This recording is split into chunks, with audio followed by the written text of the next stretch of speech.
Flavien nous parle tout de suite dans cette émission. Exactement, j'adore les suites, hein, Vincent. Du coup, en général, je parle soit de suites très mauvaises, soit de suites plutôt réussies. Et là, on est sur la période saga, c'est 2022, on est des fous. Donc, aujourd'hui, on va parler d'une saga dont la qualité, pour être honnête, est toute relative. Est-ce que vous avez déjà vu Scary Movie ? Peu importe lequel. J'ai vu que le 1. Bien sûr, bah, c'est bien, les gars. C'est le plus drôle. C'était ce qu'il fallait Mais faire. depuis que j'ai vu ça, moi je peux plus regarder Scream. J'ai toujours l'impression que Dewey va arriver avec un aspirateur. Enfin Exactement. vraiment, ça m'a. Ça gâche Il est tout. très puissant.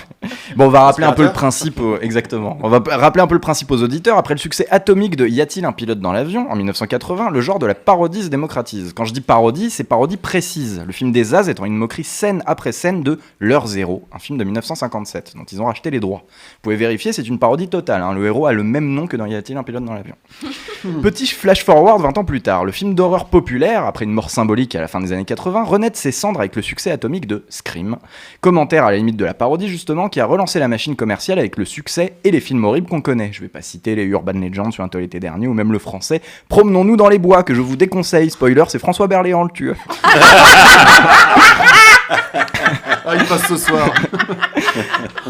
En l'an 2000, les frères Wayans, issus d'une famille de saltimbanques hollywoodiens, trouvent Scream tout nul. Donc ils décident d'en faire une parodie scène par scène, à la manière du film des As avec Leslie Nielsen. C'est produit par les frères Weinstein, qui ont aussi produit Scream. Oui, les Weinstein étaient déjà cyniques dans les années 2000.